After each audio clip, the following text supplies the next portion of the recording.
memantik bincang-bincang social worker ini yang nanti akan disampaikan masing-masing kurang lebih 10 menit, yaitu oleh yang pertama Ibu Prof. Elia Susiolowati, PhD. Kemudian alhamdulillah sudah hadir Pak Prof. Aris ya.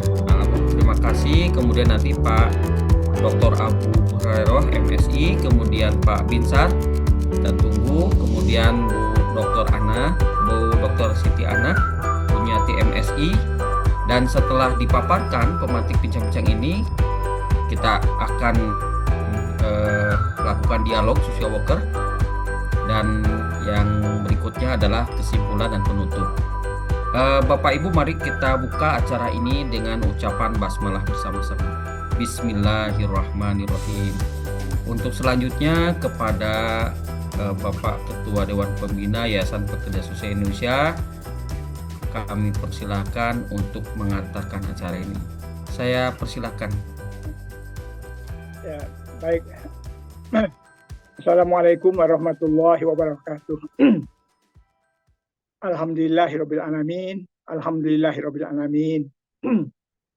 Rabbi zidni ilman warzuqni fahman. Terima kasih kepada Kang Agus ya. Ketua Umum Yayasan Pekerja Sosial Indonesia yang memfasilitasi ya pertemuan kita malam hari ini. Dan insya Allah pertemuan kita ini tidak hanya dihadiri oleh satu profesi saja, ada berbagai profesi yang lain yang mungkin ikut bergabung di kita, seperti profesi perawat, profesi ilmu administrasi publik, ya. Nanti ada profesi psikologi. Mudah-mudahan kita bisa berbicara dengan lebih lebih menyeluruh ya, dengan melihat bagaimana perkembangan pada masing-masing organisasi profesi pada masing-masing disiplin ilmu yang berbeda-beda. Izinkan saya menyampaikan pengantar ya teman-teman sekalian ya, bahwa profesi ilmu pengetahuan itu adalah disiplin ilmu pengetahuan yang diterapkan dan dipraktekkan, dan kita dapat mengetahui bahwa persyaratan untuk menjadi seorang profesi, penyandang profesi keilmuan itu adalah S1 ditambah dengan pendidikan profesi 1 tahun. Ya, pendidikan profesi 1 tahun. Baru dia bisa melakukan praktek dalam bidang profesi. Praktek ya kedokteran, praktek hukum, ya praktek pekerjaan sosial, praktek keperawatan, dan semua praktek-praktek lainnya. Nah, tentu berbeda dengan ilmu murni, mungkin yang lebih fokus pada pengembangan ilmu dan teori-teori.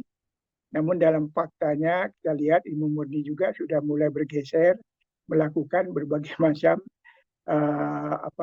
peran-peran yang bersifat penerapan ilmu tersebut dalam pemecahan atau melibatkan diri dalam persoalan-persoalan kehidupan bangsa ataupun pembangunan secara keseluruhan. Nah, mungkin kita harus ingat dulu bahwa suatu profesi itu ya memiliki syarat-syarat ya yang sudah diakui. Pertama, suatu profesi keilmuan itu dia adanya satu ilmu pengetahuan yang diajarkan melalui satu perguruan tinggi ya, baik jenjang S1, S2, S3, dan juga tadi saya sebutkan ada pendidikan profesi yang ilmu pengetahuan tersebut telah distrukturkan dalam satu kurikulum dan dapat diajarkan secara sistematis, teratur, dan berjenjang. Nah, yang kedua yaitu adanya pengakuan ya sanksi dari negara terhadap keberadaan kehadiran profesi keilmuan tersebut. Bisa berupa undang-undang, misalnya ada undang-undang kedokteran yang mengatur tentang praktek kedokteran, ya. Ada undang-undang pekerja sosial yang mengatur tentang praktek pekerjaan sosial, ada undang-undang keperawatan yang mengatur praktek perawatan, dan ada undang-undang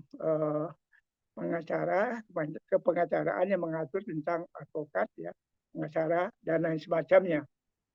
Uh, Sebagian lagi belum punya undang-undang, namun diatur oleh putusan-putusan di bawah undang-undang. Ya, nah, saudara sekalian, dengan adanya pengakuan oleh negara berupa undang-undang dan peraturan-peraturan yang lebih rendah itu, maka dimungkinkan dibentuknya satu pendidikan profesi setelah S1 untuk menjadi seorang pemegang profesi dalam ilmu pengetahuan. Nah, dengan demikian maka tidak semua disiplin ilmu sosial dan perilaku itu dapat dikategorikan sebagai profesi. Ya, ada beberapa karena boleh jadi karena belum mengembangkan ke arah itu atau belum didukung oleh perangkat hukum. Nah, yang ketiga yaitu adanya organisasi profesi. Organisasi profesi sebagai wadah yang menghimpun lulusan atau anggota profesi tersebut.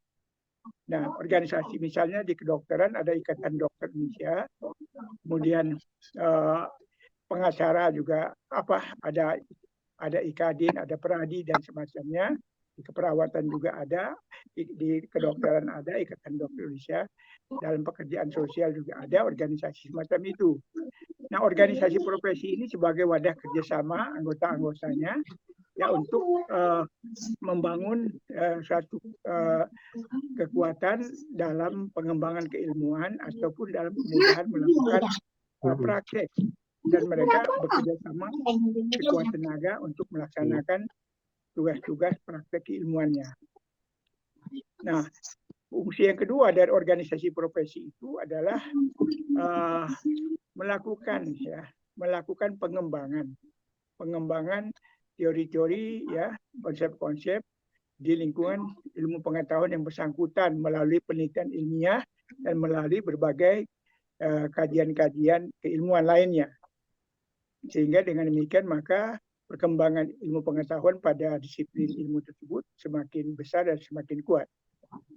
Nah, yang ketiga, fungsi organisasi profesi itu adalah mengawasi, mengontrol jalannya praktek keilmuan yang dilakukan oleh para anggota-anggotanya, agar praktek yang dilakukan oleh anggotanya tidak terjadi malpraktis, kesalahan dalam praktek yang menimbulkan kerugian bagi klien atau bagi masyarakat, atau kerugian dalam bentuk lain, ataupun terjadinya pelanggaran hukum pidana yang menyebabkan organisasi itu dan anggotanya mendapatkan tekanan-tekanan hukum. Nah, dengan demikian maka diuntungkanlah masyarakat jika organisasi profesi itu melakukan kontrol yang sebaik-baiknya dan sebenar-benarnya. Dan kontrol ini biasanya di dalam organisasi profesi itu ada namanya Dewan Kehormatan Kode Etik. Ya, seperti di Ikatan Dokter Indonesia ada Dewan Kehormatan Kode Etik yang mengawasi, mengadili, dan memutuskan perkara-perkara pelanggaran etik oleh anggota-anggotanya. Nah, yang keempat, organisasi profesi ini berfungsi atau bertujuan untuk melindungi ya anggota-anggotanya dari berbagai macam perlakuan-perlakuan buruk pada saat mereka melaksanakan praktek-praktek ilmuwan ataupun pada saat kehidupan pribadi mereka dijalankan secara benar, tapi mereka mendapatkan tekanan-tekanan yang bisa mempengaruhi keberfungsian mereka. Dengan demikian, maka organisasi profesi ini betul-betul berkiprah harusnya seperti itu. Kemudian yang fungsi yang berikutnya adalah bersama-sama dengan berbagai profesi lain membangun kerjasama ya untuk terlibat berperan dalam proses pembangunan negara atau kegiatan-kegiatan masyarakat yang ada di satu wilayah, satu negara, dan seterusnya. Nah, dengan adanya organisasi profesi ini, maka lulusan-lulusan ya, S1 plus pendidikan profesi ya dapat berhimpun di situ, dan mereka melakukan praktek pekerjaan sosial dibingkai oleh satu ikatan persaudaraan, ikatan pertemanan, ikatan kesejawatan yang memberikan arti penting bagi praktek praktek yang dilakukan oleh mereka. Nah, sekarang kita lihat ya, banyak sekali organisasi profesi itu yang sudah muncul dan sudah melakukan berbagai langkah-langkah. Tentu yang paling menonjol sekali organisasi profesi di Indonesia, misalnya Ikatan Dokter Indonesia, kemudian Ikatan Pengacara, ya, dan beberapa organisasi profesi lain, misalnya dalam bidang farmasi dan lain semacamnya, perawatan dan seterusnya. Nah, dalam perkembangannya profesi pekerjaan sosial masih memerlukan ya perjuangan yang keras untuk mendekati seperti profesi tersebut. Nah, persyaratan yang keempat yaitu suatu profesi itu harus memiliki kode etik profesi. Nah, kode etik profesi ini memandu ya, menjadi panduan berperilaku etik ya bagi anggota-anggotanya, baik dalam perilaku pribadi keseharian maupun perilaku profesional pada saat dia melaksanakan praktek keilmuan. Nah, kode etik ini ya, kode etik ini bersumber ya, saya katakan kode etik ini bersumber dari 4 sumber. Sumber pertama kode etik itu adalah dari bangunan ilmu pengetahuan, disiplin ilmu pengetahuan tersebut. Ya, dari sumber itu. Yang kedua yaitu berasal dari ajaran agama. Karena kalau bicara etika, bicara yang baik, bicara yang seharusnya, bicara yang benar, maka itu ajaran agama sebagai sumber pembentukan pada etik. Nah, yang ketiga yaitu tentu dari hukum positif yang ada pada suatu negara. Ya, misalnya saya katakan tadi ada undang-undang kedokteran, undang-undang guru, undang-undang pekerja sosial, maka itu merupakan sumber bagi pembentukan kode etik profesi. Nah, yang keempat adalah tradisi sosio-budaya yang hidup dalam masyarakat. Misalnya social worker yang di Pakistan tentu dia mengikuti tradisi sosio-budaya orang Pakistan. Nah, sebaliknya di Indonesia juga seperti itu ya. Nah, saudara sekalian, dengan demikian maka sebetulnya kode etik itu tidak semata-mata satu pemikiran-pemikiran etik yang bersumber pada ilmu pengetahuan saja. Agama ya, kemudian juga hukum positif satu negara, kemudian tradisi sosial budaya itu memperkaya dan memperkuat ya, bangunan kode etik tersebut. Nah, pertanyaan berikutnya, kode etik itu apa saja yang dimuat dalam kode etik satu profesi? Nah, secara umum, bagian pertama yaitu memuat tentang bagaimana pola-pola atau ketentuan tentang praktek keilmuan pada disiplin ilmu yang bersangkutan. Yang kedua yaitu mengatur tanggung jawab etik, yang mengatur tanggung jawab etik pada ilmuwan. Ya, yang secara khusus tanggung jawab etik itu ada 5 atau 6 tanggung jawab etik. Yang pertama, tanggung jawab etik terhadap diri sendiri dan perkembangan profesinya. Artinya seorang anggota profesi dia mesti memperbaiki dirinya, memperkuat kemampuan dirinya, ya, meningkatkan ilmu pengetahuan, ya, meningkatkan akhlaknya, ya, meningkatkan cara berkomunikasi dan seterusnya. Nah, sehingga pada saat dia melakukan pelayanan kepada klien atau kepada kelompok masyarakat, maka dia menjadi figur yang betul-betul profesional. Demikian juga dia berkewajiban melakukan pengembangan terhadap teori-teori di lingkungan disiplin ilmu tersebut. Itu tanggung jawab etik pertama. Jadi kalau misalnya anggota profesi tersebut tidak mengembangkan potensi dirinya, ya, citra dirinya, maka itu sebetulnya melanggar etika profesi. Nah, yang kedua yaitu tanggung jawab etik terhadap klien atau penerima pelayanan. Klien secara umum sudah kita terima di Indonesia, mereka yang menerima pelayanan profesional dari ilmuwan, ya, misalnya dokter terhadap pasien, kemudian pengacara terhadap orang yang mempunyai kebutuhan untuk mendapatkan pendampingan hukum, bantuan hukum, dan seterusnya. Nah, jadi tanggung jawab etik ini memperlakukan klien itu sebagai manusia makhluk yang bermartabat, tidak boleh memanipulasi, tidak boleh yang melakukan tindakan pelecehan, tidak boleh melakukan hal-hal yang merugikan nama baik dan seterusnya.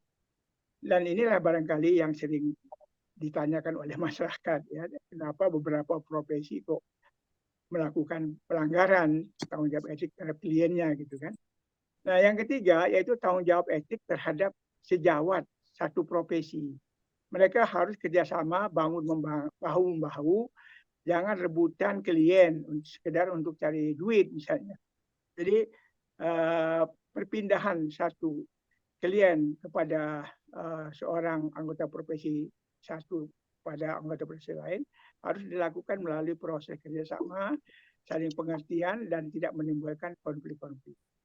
Nah, ini yang perlu dilakukan karena itu anggota profesi pada suatu disiplin ilmu yang sama, mereka harus berani dan memelihara ya hubungan sosial mereka, hubungan sejawat yang saling mendukung dan bantu-membantu. Yang berikutnya adalah tanggung jawab etik terhadap anggota profesi lain. Artinya misalnya dokter ya terhadap profesi hukum atau profesi pekerjaan sosial atau profesi keperawatan. Maka harus dibangun kerjasama, saling menghormati, saling berbagi ilmu, dan saling membangun satu aktivitas yang diarahkan pada berbagai tujuan dan kebaikan-kebaikan. Nah, dengan kata lain harus dihindarkan terjadinya konflik-konflik antar profesi yang semata-mata disebabkan karena keangkuhan, kesombongan, atau kesalahan dalam pemahaman. Nah, kemudian yang berikutnya adalah tanggung jawab etik terhadap organisasi atau lembaga yang mempekerjakannya. Ya, misalnya dokter, lembaga yang mempekerjakan rumah sakit, perawat rumah sakit, atau social worker mungkin lembaga layanan sosial, dan seterusnya. Maka mereka harus bertanggung jawab terhadap organisasi yang mempekerjakan dia. Artinya kalau organisasi itu buruk, banyak masalah, maka dia berkewajiban memperbaiki organisasi tadi dengan cara-cara yang etik sehingga organisasi itu menjadi kuat kembali. Dia tidak boleh menghancurkan organisasi hanya untuk kepentingan kepuasan pribadinya semata-mata. Nah, memecah belah, menimbulkan konflik dan semacamnya. Kemudian yang terakhir itu tanggung jawab etik terhadap publik. Ya, tanggung jawab etik terhadap publik artinya rakyat, ya khalayak umum, walaupun dia bukan sebagai kliennya, adalah warga negara satu negara yang terhormat, karena itu dia mesti ya memberikan dukungan, bantuan, memberikan informasi, memperlakukan ya publik itu sebagai warga negara yang penting, ya warga negara yang bermartabat, yang mulia, kira-kira seperti itu. Nah, ini kode etik itu memuat hal-hal semacam itu. Dan kemudian kalau dibukukan, maka kode etik itu ada yang menjadi 20 bab, ya. Misalnya kode etik pekerja sosial itu sampai 20 bab dan pasalnya sampai 100 pasal, ya. Nah, kemudian nanti dalam ayat-ayat yang lain. Nah, jadi nanti kalau terjadi pelanggaran-pelanggaran kode etik, maka akan dilihat bab mana, pasal apa, dan seterusnya. Prosesnya seperti pengadilan saja lah. Seperti misalnya Bapak Ibu sering nonton di televisi, yaitu bagaimana peradilan etika polisi, gitu ya, semacam demikian. Tapi kalau di organisasi profesi yang menangannya adalah Dewan Kehormatan Kode Etik Profesi. Nah, itu sekedar gambaran tentang organisasi profesi yang saat ini di Indonesia dan di banyak negara diduga ya banyak anggota-anggota profesi itu melanggar etika praktek atau melakukan praktek yang salah, sehingga menimbulkan kerugian bagi klien ataupun menimbulkan keburukan bagi kehidupan keluarga atau masyarakat yang dilayaninya. Nah, karena suatu disiplin ilmu itu yang di dalamnya lulusannya mempunyai organisasi profesi, tidak terlepas ya hubungan satu dengan lain, dengan organisasi, misalnya organisasi profesi keperawatan dengan kedokteran itu kan nggak bisa melepaskan diri, mereka saling berkaitan. Demikian juga pekerjaan sosial dengan psikologi, dengan hukum dan seterusnya. Oleh karena itu nggak mungkin satu organisasi profesi dia bekerja secara sendirian dengan mengabaikan kehadiran organisasi dan profesi lain. Nah, kita lihat hal-hal semacam itu. Nah, malam hari ini kita akan mencoba mendengarkan kita berdiskusi mengapa ya selalu ya tidak mengapa selalu muncul ya katakanlah saya nggak tahu persentasenya ya malpractice yang dilakukan oleh anggota berbagai organisasi profesi dan sebagian lagi itu mengarah kepada tindakan pidana. Nah, apa yang salah? Apakah kesalahan itu karena karena apa? Karena pengangkatan sumpah jabatan tidak dilakukan, atau mungkin pemahaman tentang kode etik profesi itu tidak ada, atau pendidikan tentang kode etik tidak ada, atau misalnya kontrol dari Dewan Kehormatan Kode Etik tidak ada, atau karena faktor-faktor yang begitu banyak sekali. Nah, yang selanjutnya yang kita perlu juga lakukan adalah bagaimana organisasi profesi itu mempertanggungjawabkan ya tindakan-tindakan anggotanya yang malpraktis sehingga masyarakat mendapatkan kejelasan dan mendapatkan cara penyelesaian sebaik-baiknya terhadap kesalahan praktek yang dilakukan satu anggota profesi. Nah, nanti teman-teman bisa menyampaikan berbagai pemikiran dan pandangan ya. Kita sengaja malam ini tidak satu profesi yang kita undang, ada beberapa profesi. Itu saya kira hal-hal yang bisa saya sampaikan secara singkat. Untuk itu saya mohon izinkan saya untuk mengajak para pemansik. Pemansik ini artinya mereka yang akan menerbitkan yang memercikan api-api yang akan membangun satu pemikiran isu-isu yang dapat kita pecahkan bersama. Saya mohon izin yang pertama saya mohon dulu Ibu Prof. Elia sudah hadir belum? Oh, ini sudah hadir. Assalamualaikum warahmatullahi wabarakatuh. Ya, baik Ibu. Assalamualaikum warahmatullahi wabarakatuh.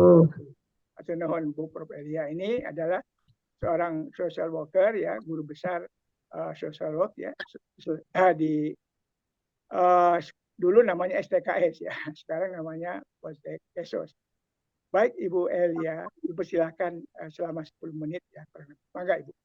Iya, terima kasih Prof. Yusman. Assalamualaikum warahmatullahi wabarakatuh. Salam sejahtera, salam sehat. Bapak Ibu, ini ada Bu Anah nih. Sehat Bu Anah dan ada teman. Alhamdulillah. Sehat Prof. Eli. Ya.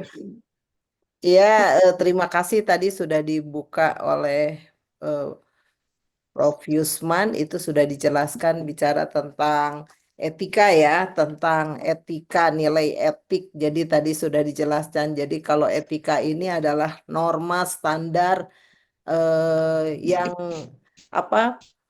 Yang memandu perilaku kita itu harus seperti apa sebagai pekerja sosial. Tadi sudah dijelaskan juga etika ini ada etika di masyarakat, ada etika pekerja sosial itu sendiri yang teman-teman disumpah. Kemudian ada juga nilai-nilai lembaga di mana kita bekerja, ada nilai yang berlaku di masyarakat.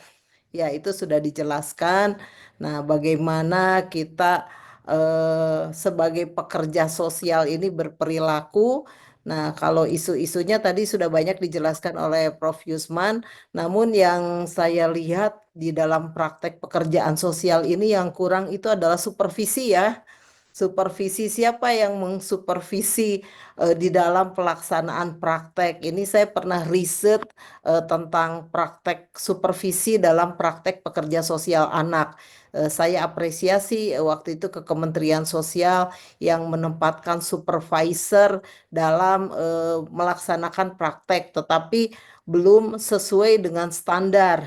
Jadi malah kalau misalnya untuk praktek peksos anak, supervisornya ada di provinsi. Nah, sementara kalau kita mempelajari atau di Undang-Undang Pekerja Sosial itu disebutkan bahwa praktek peksos itu harus tersupervisi. Sehingga siapa yang akan mengawasi itu juga menjadi salah satu isu mungkin ya teman-teman, siapa sih yang mengsupervisi ketika praktek benar atau enggak gitu ya. Karena kadang-kadang di dalam praktek Peksos ini ada dilema etik juga Pak. Ini etika Peksos, tapi etika klien seperti apa? Misalnya untuk anak aja ada hak anak. Bagaimana praktek Peksos dengan anak? Itu mereka udah ada garis bagaimana prinsip-prinsip safeguardingnya seperti apa. Nah, ini juga menjadi salah satu isu. Kemudian kalau ada yang melanggar etik, mekanisme pelaporannya ke siapa? Walaupun kita nih sudah ada organisasi-organisasi profesi. Saya belum tahu juga mungkin ya ini mekanisme pelaporannya gimana ketika ada isu pelanggaran etik. Dan yang saya tekankan di sini adalah apakah pekerja sosial ini sudah melakukan praktek yang tersupervisi sehingga kalau di lapangan ada teman-teman yang ini ada klien, nah nggak ada rumah aman, boleh nggak sih tidur di rumah saya gitu ya? Saya temukan misalnya saya ketemu di Alor ada satu Peksos yang luar biasa, tidak ada rumah aman. Akhirnya si klien di rumahnya. Nah, lama-lama dia jadi diperbantukan gitu ya. Nah, ini juga menjadi salah satu isu gimana fasilitasnya, sarananya, dan yang mengsupervisi ketika saya ini harus lapor ke siapa. Betul atau tidak? Itu juga menjadi satu isu di dalam kita melaksanakan etik dalam praktek Peksos. Itu tadi sudah banyak, itu saja mungkin Prof. Yusman yang bisa saya tambahkan tadi terkait dengan etik. Karena teman-teman tadi sudah, kalau saya pelajari ada dari International Federation of Social Work ya, dari secara internasional. Kemudian kita ketahui ada prinsip-prinsip pekerjaan sosial, namun ada juga tadi etika di mana prinsip-prinsip di apa lembaga kita bekerja. Itu saja ada norma di masyarakat. Nah, ini yang mungkin satu hal yang perlu kita pikirkan bersama. Tadi saya nggak tahu juga mekanismenya di IPSPI seperti apa. Dan yang saya lihat, yang saya perhatikan itu tentang praktek Peksos yang tersupervisi. Ya, Itu saja Pak, makasih. baik. Alhamdulillah. Terima kasih Bu Prof. Elia ya, guru besar ya ilmu pekerjaan sosial ya dalam bidang anak ya, sudah memberikan telah tentang supervisi yang nampaknya belum berjalan ya terhadap praktek yang dilakukan oleh social worker, baik itu oleh organisasi profesi atau oleh pemerintah, saya kira seperti itu. Baik, yang kedua saya persilakan ini Prof. Dr. Aris Munandar. Beliau ini dari Universitas Nasional. Beliau ini adalah sosiolog ya, guru besar sosiologi ya. Saya persilakan Kang Aris, Kang Prof. Aris Baik, Munandar. terima kasih Prof. Yusman Iskandar, dan yang saya hormati, saya banggakan rekan-rekan dari berbagai disiplin ilmu. Senang sekali malam ini saya bisa bergabung untuk berbagi pandangan, ya, berbagi pengalaman, khususnya dalam konteks etika profesi ya, yang mungkin ini menjadi isu yang penting ya di era saat ini. Meskipun saya tidak menggeluti ya sekarang ini praktek-praktek profesional, akan tetapi secara genealogi ada keilmuan, saya dilahirkan dari STKS gitu ya, murid Prof. Yusman dulu ya, tapi sekarang lebih banyak bergelut dalam ilmu murni sebagai sosiolog. Tentu saya akan melihatnya dari perspektif sosiologi. Ya, bagaimana saat ini kita dihadapkan pada satu kenyataan ada krisis moral. Ya, krisis moral bukan hanya dalam konteks nasional, tapi juga menjadi isu-isu global, ya, di mana sikap-sikap empati yang menjadi penting. Gitu. tumbuh dalam kehidupan interaksi gitu, dalam kehidupan manusia nampaknya mengalami sebuah penurunan yang luar biasa. Terlebih tentu dalam konteks praktek profesional tadi, sebagaimana disampaikan Prof. Jusman tadi, bahwa ada 3 komponen penting gitu ya. Pertama, bahwa sebuah profesi itu dibangun di atas dasar body of knowledge. Ada kerangka pengetahuan teoretik yang memberikan sebuah pemahaman penting ya, berkaitan dengan teori dan sebagainya, yang harus menjadi dasar bagaimana sebuah profesi itu dijalankan. Yang kedua, skill tentu, berkaitan dengan kemampuan, keterampilan, ya, bagaimana memberikan layanan. Dan yang ketiga adalah nilai value, norma tadi. Karena sebuah layanan kemanusiaan khususnya, baik itu dokter, psikolog, dan terlebih pekerjaan sosial, gitu, yang berhubungan dengan manusia, bukan dengan benda mati, berhubungan dengan masyarakat, manusia baik sebagai individu maupun masyarakat, yang tidak bisa dilepaskan tentu dari persoalan-persoalan nilai. Ya, kita hidup dipandu dengan nilai-nilai yang beragam, gitu. Baik nilai-nilai tradisional, nilai keagamaan, nilai budaya, ataupun nilai-nilai yang sifatnya rasional dibangun dalam konteks tadi kehidupan masyarakat profesional ini. Sehingga kalau istilah sosiologi ya meminjam masyarakat modern itu masyarakat yang sangat moral density, ada kepadatan moral. Karena kita hidup tadi dalam beragam kehidupan sosial, kelompok, community maupun tadi kelompok-kelompok profesional yang masing-masing punya standar nilai yang beda-beda, sehingga ada kepadatan moral. Nah, karena itu sebuah profesi tentu saja ya dibangun tadi dalam menjalankan praktik dengan nilai-nilai yang sifatnya baik universal, karena kita harus bekerja dengan orang bukan hanya dalam konteks budaya tertentu, tapi melayani manusia dengan ragam budaya, ragam nilai yang dianutnya, sehingga harus ada nilai-nilai universal yang menjadi dianut, dipahami, ya, berlaku dalam semua masyarakat.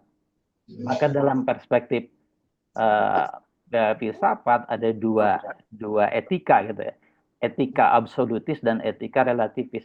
Nah, etika absolutis itu adalah etika-etika nilai-nilai yang berlaku universal, misalnya nilai-nilai agama lah gitu ya.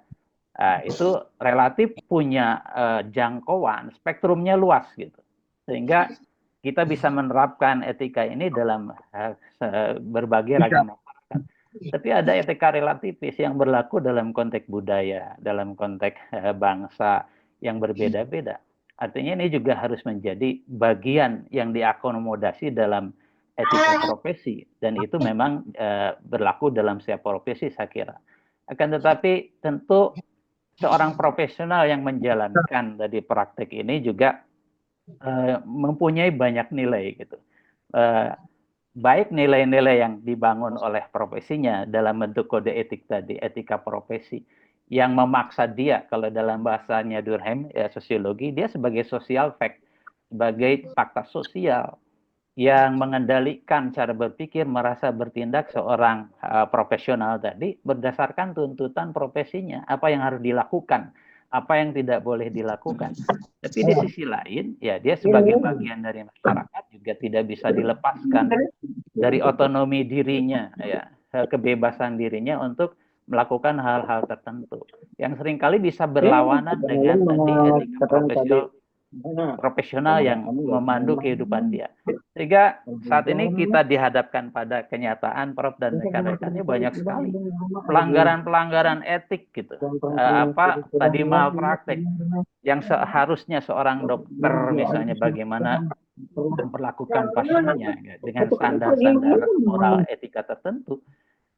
Barusan misalnya di rumah sakit Hasan Sadikin gitu ya, kita mendapatkan berita bagaimana seorang dokter gitu ternyata melakukan pelanggaran hukum, ya, bukan sekedar pelanggaran etika malah gitu ya. Itu kan hal yang luar biasa.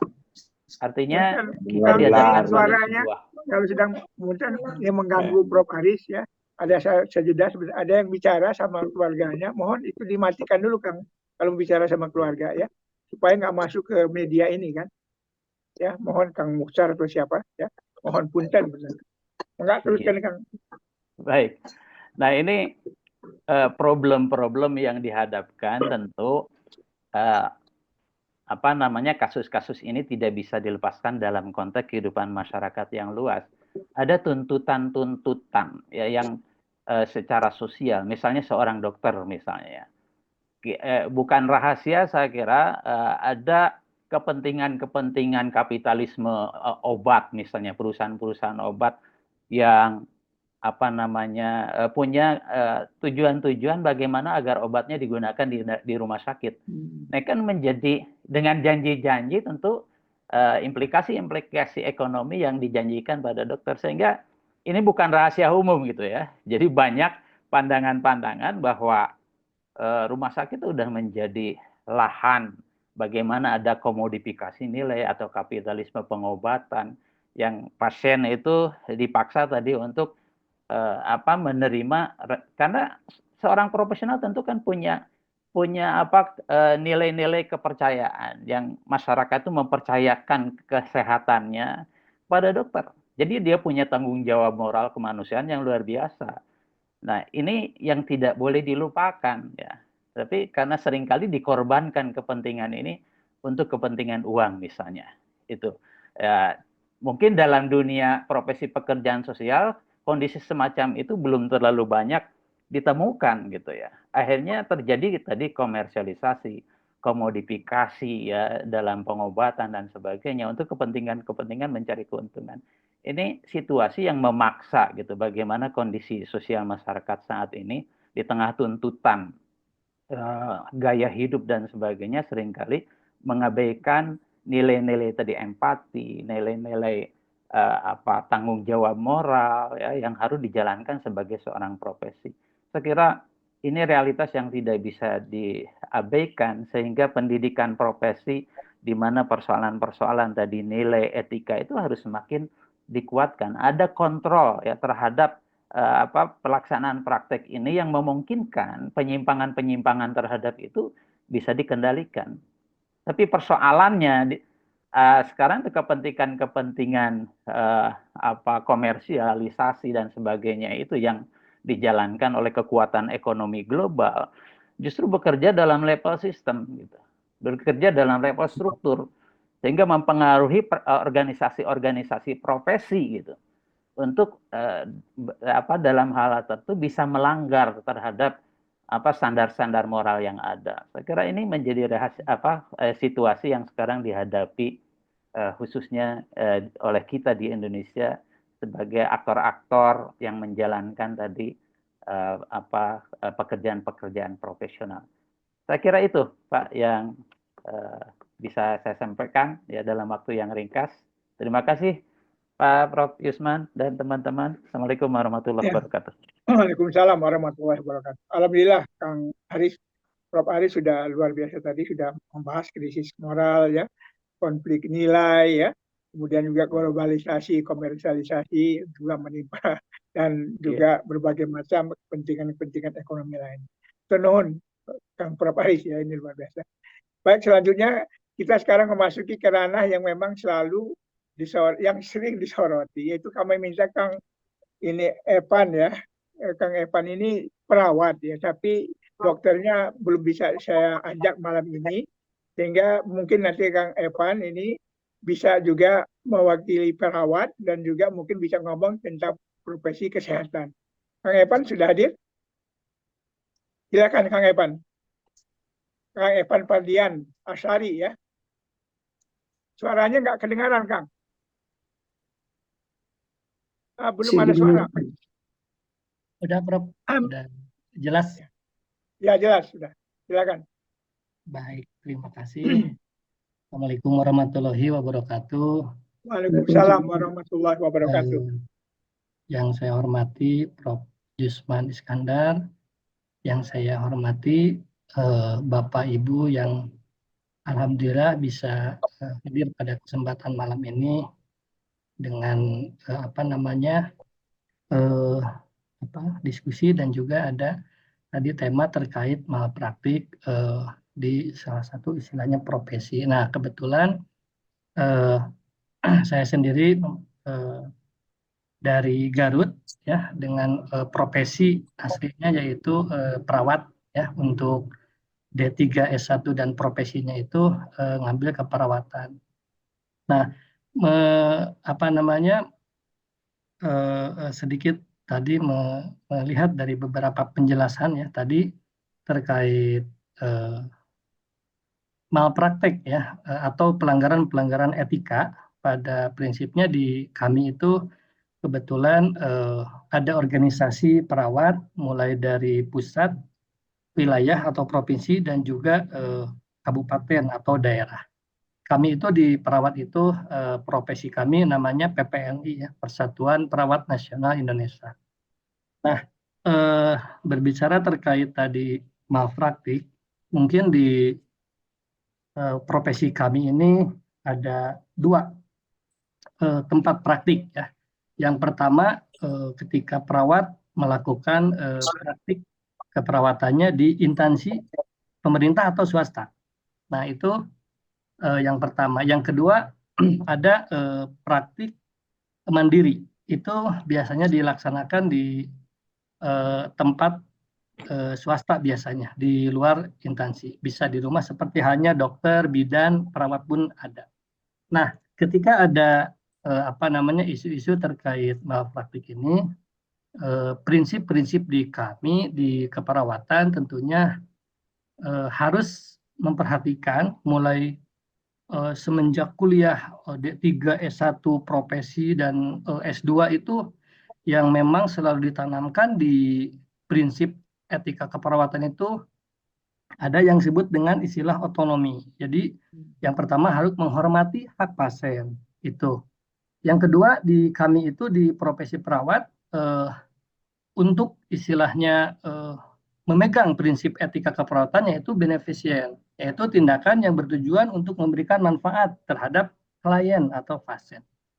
Dan yang ketiga ada non-maleficient, itu menghindari tindakan yang dapat merugikan atau membahayakan. Nah, mungkin ini yang berhubungan dengan tema terkait malpraktik ataupun pelanggaran-pelanggaran etik. Yang selanjutnya ada justice, memberikan keadilan, ada veracity, kejujuran dalam menyampaikan diagnosa. Itu ada diagnosa kedokteran, diagnosa kebidanan, keperawatan, dan selanjutnya. Ada fidelity, tepat janji, ada confident, menjaga kerahasiaan pasien. Yang selanjutnya terakhir ada accountability, yaitu bertanggung jawab atas tindakan yang diberikan oleh profesi kami ya, khususnya profesi perawat. Jadi ketika ada tindakan-tindakan keperawatan itu harus bertanggung jawab. Nah, selanjutnya pada prinsipnya ketika kami di profesi perawat melakukan pekerjaan atau tindakan yang paling mendasar yaitu kita harus mengikuti dan juga harus sesuai dengan SOP, pedoman, dan panduan.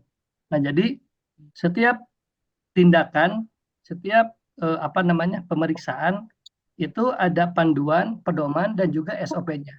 Ketika salah seorang perawat melakukan praktik keperawatan ataupun dokter di bidang kesehatan, bidan, dan sebagainya, itu tidak sesuai dengan SOP yang ada, nah itu bisa dikatakan malpraktik. Seperti itu. Karena nanti akan menimbulkan kerugian atau misalnya kecelakaan atau kejadian yang tidak diharapkan terhadap pasien. Seperti itu. Nah, jadi yang pertama, setiap satu tindakan pemeriksaan dan juga pendiagnosaan itu di profesi kami harus dibuat dulu panduan, pedoman, dan juga SOP-nya terakhir. Seperti itu. Nah, yang selanjutnya ketika di profesi kami ada sesuatu kejadian hal-hal yang di luar istilahnya yang tidak diinginkan, seperti terjadinya malpraktek ataupun pelanggaran-pelanggaran etik ya. Nah, di profesi kami ada yang disebut dengan Majelis Kehormatan Etik Keperawatan. Nah, jadi mulai dari pusat, wilayah atau provinsi, dan juga daerah ada MKEK. MK itu adalah Majelis Kehormatan Etik Keperawatan, yaitu suatu badan yang dibentuk oleh PPNI, oleh Perhimpunan Perawat Nasional Indonesia. Nah, itu perannya itu yaitu untuk mencegah dan menyelesaikan pelanggaran etik oleh perawat. Nah, itu. Jadi ketika ada sesuatu hal yang dianggap itu malpraktik, itu ada badan yang dibentuk khusus. Namanya di kami itu MKEK. Jadi Majelis Kehormatan Etik Keperawatan. Selain perannya menyelesaikan pelanggaran-pelanggaran atau kasus-kasus etik, MKEK ini memberikan pembinaan terhadap perawat terkait kode etik, mulai dari sosialisasi secara kontinu. Nah, seperti itu. Jadi ada pembinaan ketika perawat praktik sesuai dengan PK, kewenangan klinis dan sebagainya. Ini badan MKEK mulai dari daerah, provinsi dan juga di pusat. Nah, yang selanjutnya peran dari MK ini adalah menjaga reputasi profesi keperawatan ini. Nah, jadi di istilahnya organisasi profesi kami di PPNI itu ada yang di luar profesi ini yang disebut dengan mereka yang anggotanya mulai ketua sampai susunan ke bawahnya itu basicnya itu dari keperawatan. Biasanya yang ditunjuk menjadi MKEK ini biasanya yang senior-senior, biasanya yang senior yang sudah pengalamannya istilahnya puluhan tahun dan yang memang mempunyai reputasi tinggi seperti itu, maka nanti akan ditunjuk gitu ya, hasil musyawarah menjadi tim MKEK ini. Ini di daerah ada, di provinsi juga ada, dan di pusat juga ada. Nah, ini untuk salah satunya supervisi atau pengawasan terhadap praktik-praktik keperawatan yang berlangsung di instansi pemerintah atau instansi swasta ataupun di instansi atau di praktik mandiri tanpa instansi. Jadi profesi kami ini ada dua jenis praktiknya. Yang pertama praktik di instansi, yang kedua praktik mandiri. Nah, jadi jika ada kejadian malpraktek di instansi itu biasanya instansi ikut bertanggung jawab seperti itu. Ikut bertanggung jawab sebelum istilahnya ada sesuatu hal yang kasus itu biasanya instansi secara internal gitu ya, ada istilahnya pertanggungjawaban mulai dari direkturnya, dari badan hukumnya, lembaganya dan sebagainya. Tetapi kalau yang praktik mandiri itu biasanya organisasi profesi itu yang biasanya pertama menangani, yaitu kalau di kami ya MKEK itu. Mungkin itu Prof yang bisa disampaikan terkait organisasi profesi dan juga malpraktik atau penyimpangan-penyimpangan etika dalam hal praktik keperawatan di organisasi PPNI. Terima kasih atas waktunya.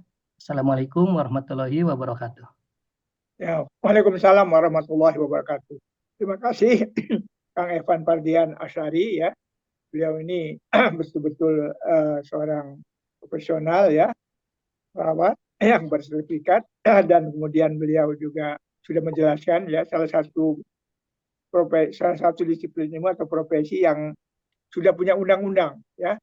Jadi dokter punya undang-undang kedokteran, perawat juga punya undang-undang perawatan, guru punya undang-undang guru dan dosen, dan pekerja sosial punya undang-undang pekerja sosial. Sedangkan psikologi belum, ya yang lainnya belum, tapi mereka juga punya bangunan keilmuan. Ada 3 pemantik lagi akan bicara, yaitu ini 3 orang, yaitu Kang Abu Hurairah, Siti Ana, Dr. Siti Ana, dan satu lagi saya minta nantinya Prof. Engkus dari UIN Bandung. Ya, Prof. Engkus masih ada? Tadi sudah masuk. Mungkin baik, saya persilakan dulu Kang Abu Hurairah dulu ya, baru nanti Tehan. Silakan Kang Abu Hurairah, dosen Universitas Pasundan Bandung ya. Silakan Kang Abu Hurairah, social worker ini. Silakan Kang Abu, suaranya nggak ada? Halo? Ya, terima kasih, Ya, Prof. baik. Ya, silakan Kang. Maaf, saya terlambat bergabung karena baru nyampe rumah ini. Ya, Maaf. Ada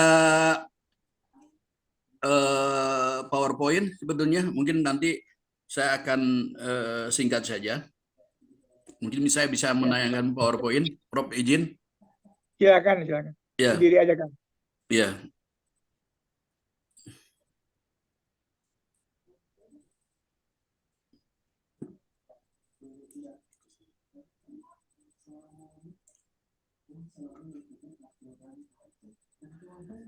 Sudah kelihatan? Maaf. Ya, sudah.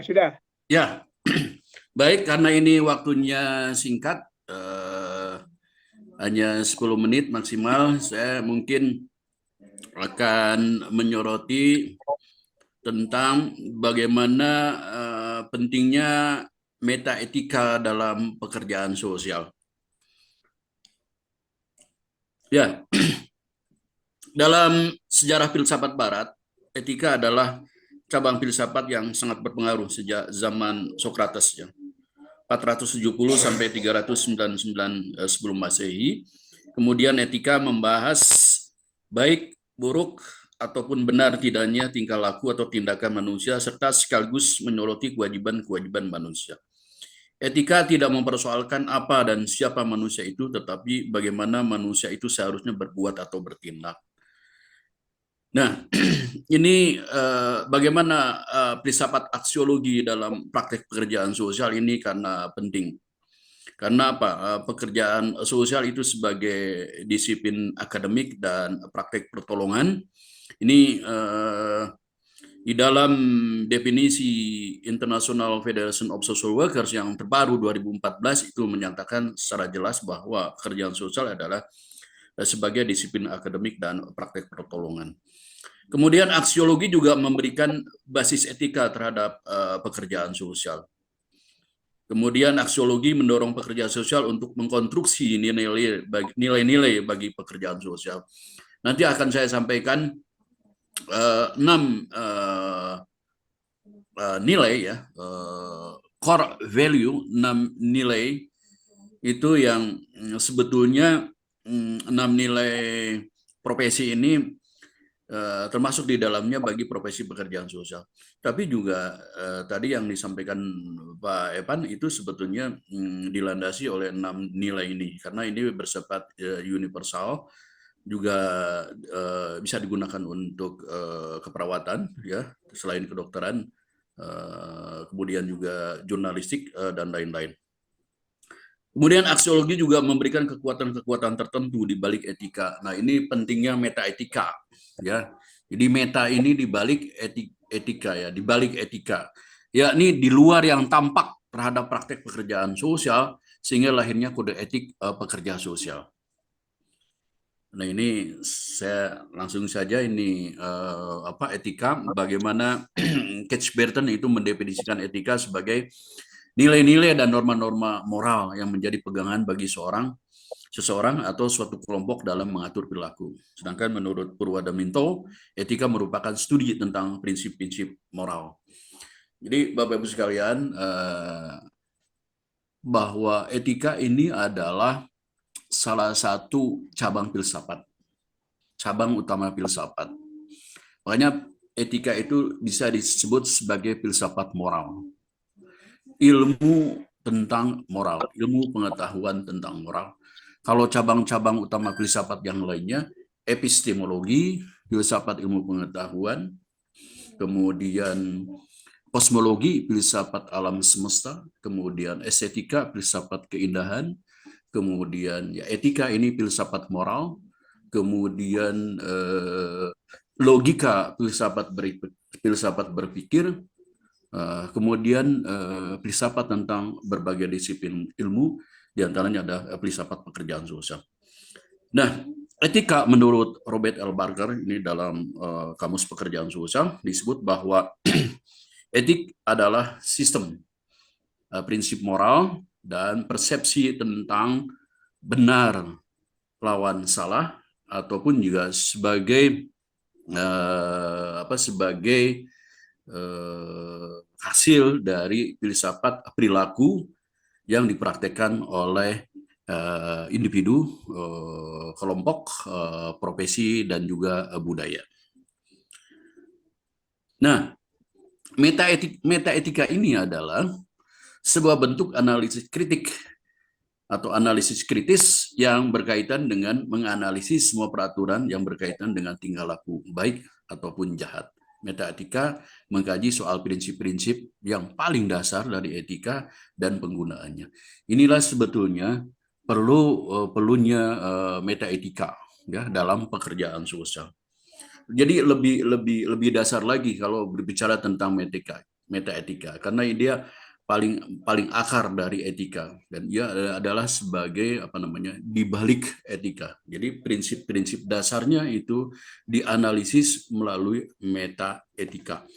Nah, metaetika dalam pekerjaan sosial ini memberikan moral terhadap pekerjaan sosial, kemudian juga pentingnya metaetika mendorong kesadaran etik bahwa setiap tindakannya harus dipertanggungjawabkan, baik kepada diri sendiri, kepada klien, kepada masyarakat, kepada profesi, kepada kepada badan atau lembaga di mana pekerja sosial itu bekerja.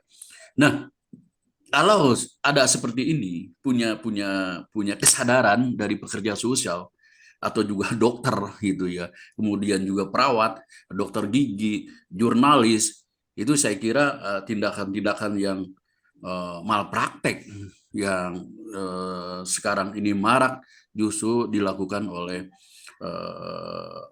dokter ya dalam dunia kedokteran. Itu beberapa kasus yang hari-hari ini muncul gitu.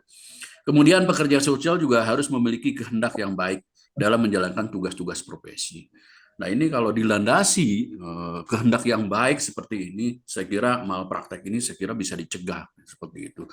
Oleh karena itu, metaetika dalam pekerjaan sosial itu adalah yang paling prinsip ya, yang paling prinsip dalam praktek pekerjaan sosial.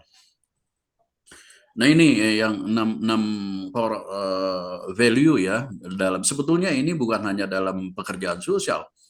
6 nilai ini, nilai inti ya, nilai inti ini adalah bukan hanya yang harus dimiliki oleh atau dipraktekkan oleh pekerja sosial, tapi juga oleh dokter, oleh jurnalis, oleh perawat, oleh dokter gigi dan sebagainya, keinsinyuran dan sebagainya, yaitu pelayanan, kemudian keadilan sosial, harkat dan martabat manusia, kemudian pentingnya relasi kemanusiaan, integritas, dan kompetens. Ya, kompeten ini saya kira bukan hanya dilihat dari pengetahuan, tapi juga keterampilan dan sikap. Jadi ketiga komponen ini bisa disebut kompeten kalau memang bisa dikuasai, yaitu pengetahuannya, kemudian keterampilannya, dan juga sikap-sikapnya, termasuk adalah nilai-nilai yang tadi disampaikan oleh pembicara terdahulu. Nah, quality of life ini justru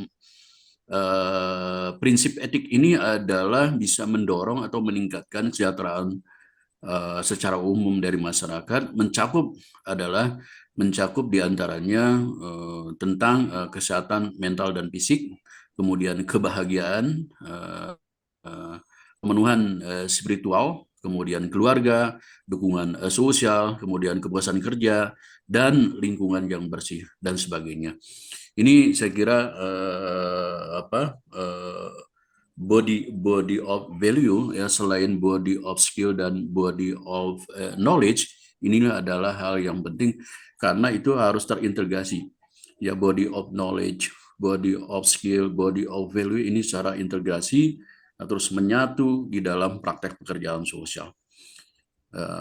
Itulah yang bisa disebut sebagai pekerja sosial yang kompeten, di mana pekerja sosial harus mampu bukan hanya menguasai dan mempraktekkan knowledge, pengetahuan, tapi juga menguasai dan mampu mempraktekkan keterampilan dan menguasai dan mampu mempraktekkan nilai-nilai pekerjaan sosial.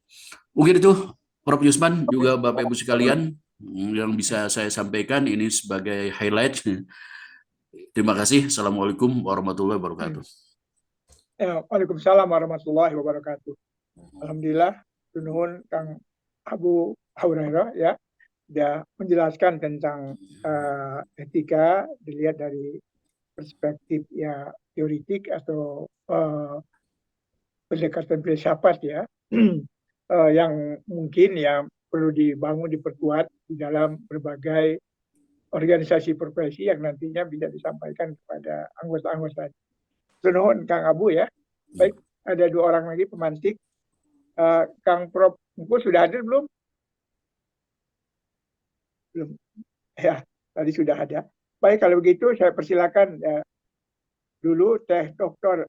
Siti Ana Kuniati, ya, dosen di Universitas Langlang Buana Bandung ya, seorang Ya, ya, dan lain-lain lah gitu ya. Silakan, Ana.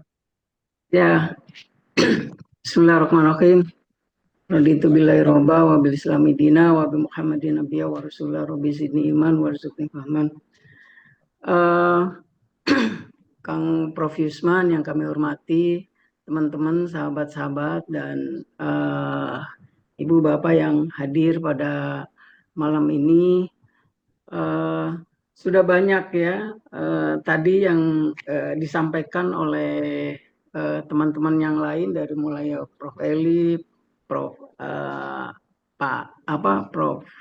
Ari Munandar ya, Prof. Aris Munandar, kemudian Pak Abu, dan juga tadi dari Pak Evan ya, udah luar biasa saling melengkapi. Saya hanya beberapa saja, barangkali apakah ini menjadi pemantik atau yang normatif saja begitu ya. Gini, jadi pelanggaran kode etik ini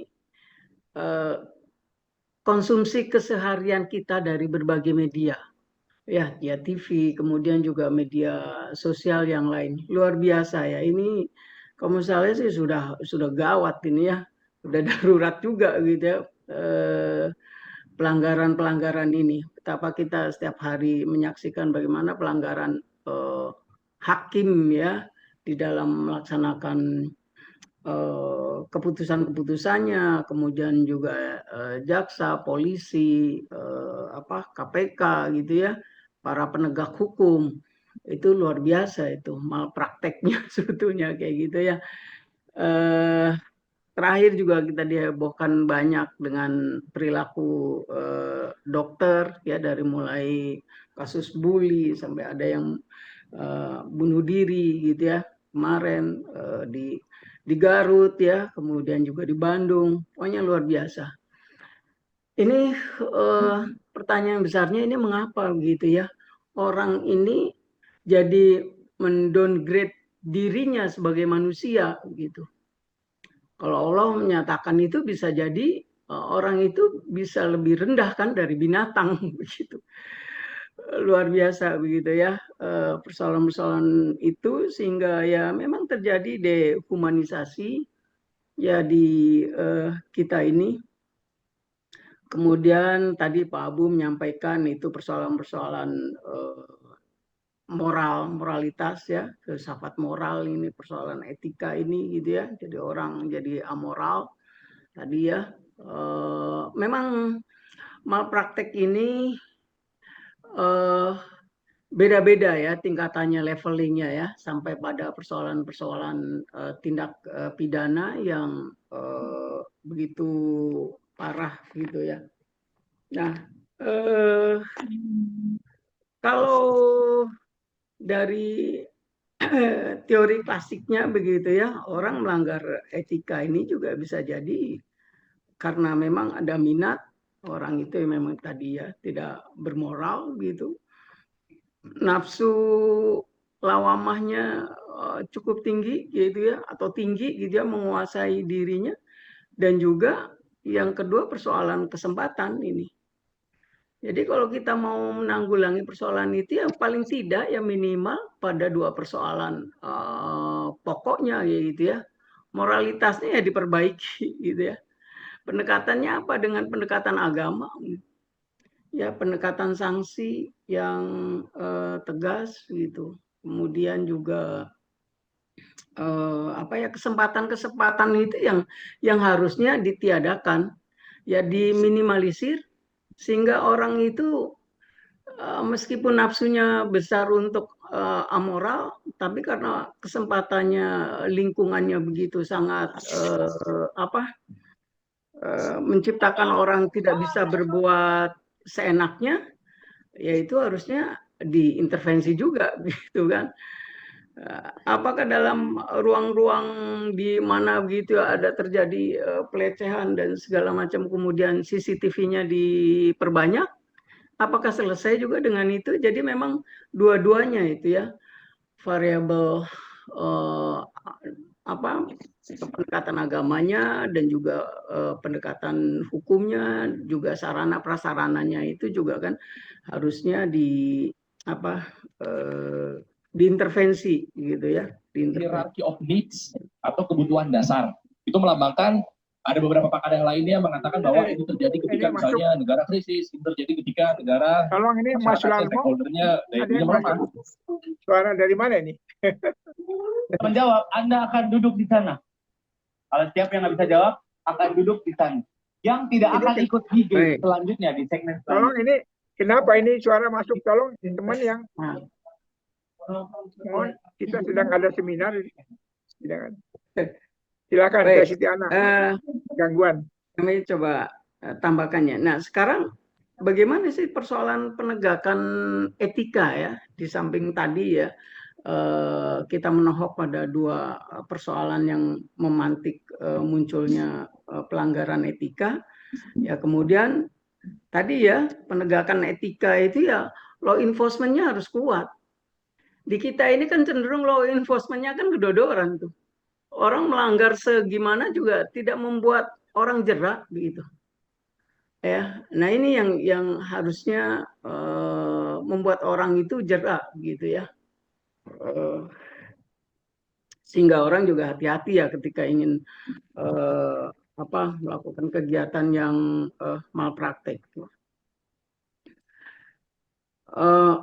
Yang kedua, kalau menurut saya ini juga partisipasi masyarakatnya harus kuat ini, ya. Karena seberapa kuat sih penegak hukum itu mengawasi perilaku orang, kan susah gitu ya. Kalau tidak partisipasi masyarakatnya kuat gitu ya, terutama dari ring 1 gitu ya, masyarakat juga kan ada di ring 1-nya, di ring 2 gitu yang paling dekat, mungkin dari mulai keluarga, tetangganya gitu ya, tetangga RT, RW gitu ya. Jangan sampai kita terbengong-bengong, loh kok ada yang seperti itu ya, kayak gitu ya di lingkungan kita begitu. Karena memang keterlibatan masyarakat ini yang sekarang makin individualis, ya harusnya di nilai-nilai yang seperti itu kan ya harus diintervensi lah kayak gitu ya. Partisipasi kuat itu masyarakat ketika orang tahu, paham gitu kan. SOP-nya apa sih? Kode etiknya apa sih gitu? Kode etik pekerja sosial tuh apa sih gitu ya? Nah itu kan harusnya tahu. Kalau nggak tahu ya bagaimana dia bisa mengendalikan? Bagaimana dia bisa meluruskan ya praktek-praktek yang melanggar kode etik gitu. Jadi ini juga kerjaan IPSPI atau konsorsium lah di bidang kesejahteraan sosial itu kan harus disosialisasikan secara menerus sehingga orang paham ya dan bisa mengendalikan yang kita harapkan ya. Nah, dalam pengendalian ini juga ada pengaduan gitu. Ya, pengaduan kita sudah punya belum sih SOP pengaduan itu? Ya, jika orang melanggar ini kita mau mengadu ke siapa gitu? Siapa yang mengelola pengaduan itu? Apakah IPSPI gitu kan? Atau ada unit-unit teknis gitu, Kementerian Sosial atau apa gitu. Terus medianya apa yang bisa dipakai? Media YouTube, TikTok atau media apa gitu ya? No viral, no justice akhirnya kayak gitu ya. Nah, bukalah ruang-ruang ya untuk pengaduan ini sedemikian luas gitu ya. Nah, kemudian juga instrumen atau apa ya, kode etik itu se-observable mungkin, se-measurable mungkin. Ya, kalau kedokteran aja juga itu kan sampai hal-hal teknis itu diatur gitu. Dokter tidak boleh melakukan pemeriksaan hanya dengan pasiennya saja berdua. Itu udah melanggar etik gitu. Di kita seperti apa nih? Ya, di pekerja sosial itu. Atau sifatnya masih tidak mengatur hal yang sangat teknis gitu ya. Ya masih katakanlah masih ngawang-ngawang ya. Nah itu yang harusnya lebih terukur gitu ya, sehingga kalau kita akan menetapkan sanksi itu tentu akan lebih jelas gitu ya ukuran-ukurannya.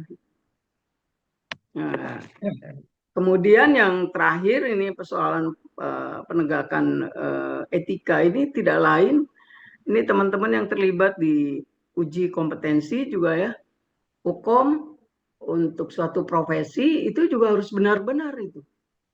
Ya, sehingga seorang itu benar-benar tahu dan menjunjung tinggi etikanya seperti apa gitu. Karena kalau saya lihat sih kan etika itu bukan hanya pada persoalan di 3 pilar, yang satunya itu persoalan values, persoalan code of ethic kayak gitu ya, norma, bukan hanya persoalan itu ya, tetapi juga menyangkut bagaimana sih kemampuan orang menangani intervensi kayak gitu. Ya. Kalau kemampuannya rendah, apa itu bisa nggak dibuat jadi melanggar SOP, melanggar code of ethic ya, udah etiknya. Atau kalau skillnya rendah begitu kan. Nah ini peran dari organisasi profesi yang mengendalikan persoalan kualitas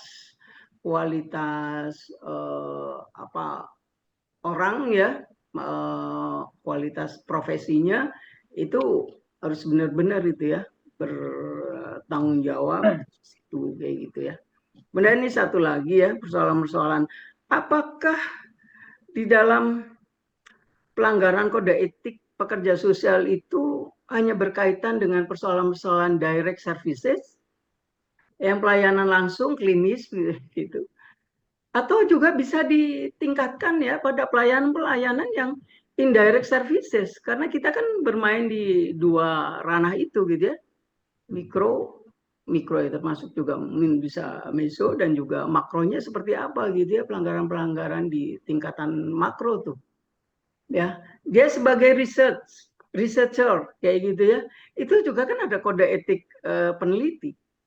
Jangan sampai seperti kasus Bahlil kayak gitu kan, itu kan pelanggaran etika dia sebagai peneliti kayak gitu ya. Nah kita juga sama sebetulnya ya, di pekerja sosial juga di dalam melakukan assessment-nya itu ya, penelitiannya itu gimana gitu ya, terjadi pelanggaran. Nah kemudian kalau mikro kita kerahasiaan, tapi kalau di makro mungkin transparansi yang harusnya kita junjung tinggi kan ketika ada pendekatan terhadap masyarakat ya.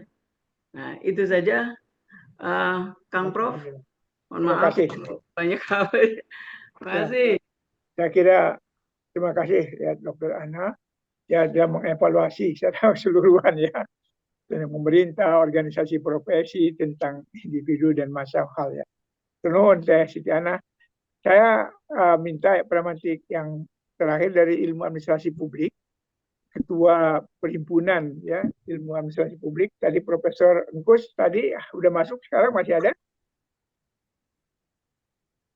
Kang Caca tuh ada, Kang Caca suara. Ya, karena di sini ada ketuanya, ada Kang Kus, ya. Silakan Kang Kus ya. Sebagai Ketua Perhimpunan Ilmu Administrasi Negara, silakan Kang Kus. Karena Waalaikumsalam warahmatullahi wabarakatuh. Terima kasih Prof. Yusman yang telah memberikan kesempatan kepada saya untuk berbagi barangkali.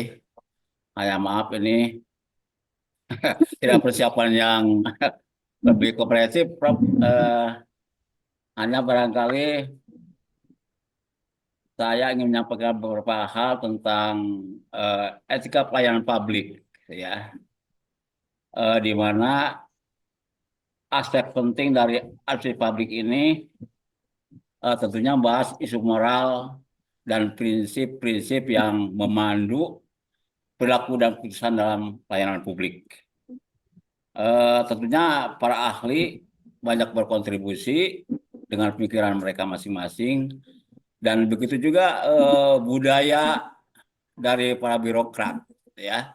Tadi dikatakan dari nilai kan, nilai-nilai dari hari ke hari, minggu ke minggu, bulan ke bulan, dan tahun ke tahun, bahkan dari generasi ke generasi. Value ini kadang-kadang udah nggak benar, gitu ya. Atasan banyak situasinya korupsi karena lingkungannya begitu kuat, ya nggak benar. Padahal itu salah, ya, itu. Itu bagaimana artinya sebuah nilai bertahan dan diikuti oleh generasi selanjutnya, ya.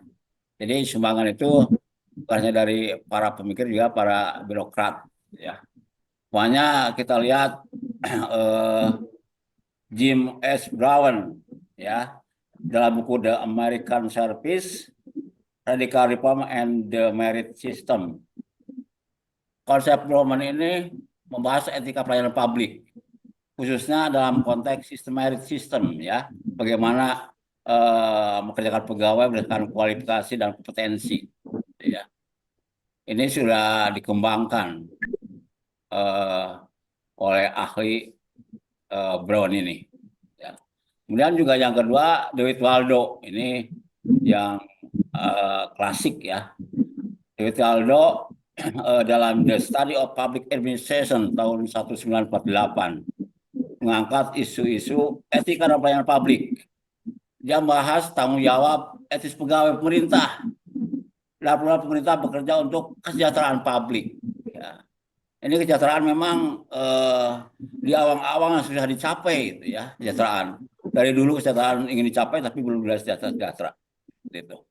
Yang ketiga, Donald C. Menschel dalam bukunya Ethic Management for Public Administration, Building Organization of Integritas tahun 2007. Menschel membahas pentingnya manajemen etika dalam administrasi publik dan bagaimana bangun organisasi berintegritas. Integritas juga merupakan bagian yang penting dalam birokrasi. Namun hari ini mungkin kita bisa melihat bagaimana terpuruknya, ya, perilaku koruptif di negara kita, ya. Kalau 10 tahun sebelumnya kita dalam indeks persepsi korupsi masih 40, tapi 2 periode Pak Jokowi malah jadi turun 34. Artinya ketika angka itu mendekati angka 1, menjadi lebih korupsi menjadi seperti itu, ya. Integritas semakin berkurang, ya, dari Donald. Kemudian dari Patrick J. Herner dalam artikel The Relationship Between Public Service Motivation and Organization Ethics. Jadi konsep Herner ini memeriksa hubungan antara motivasi pelayanan publik dan etika organisasi. Menjelaskan bahwa motivasi yang kuat untuk melayani masyarakat dapat berdampak positif pada etika organisasi. Ini suatu studi yang luar biasa, itu, ya, bagaimana hubungan etika organisasi, motivasi dan dampaknya terhadap organisasi. Ini dari Harnett.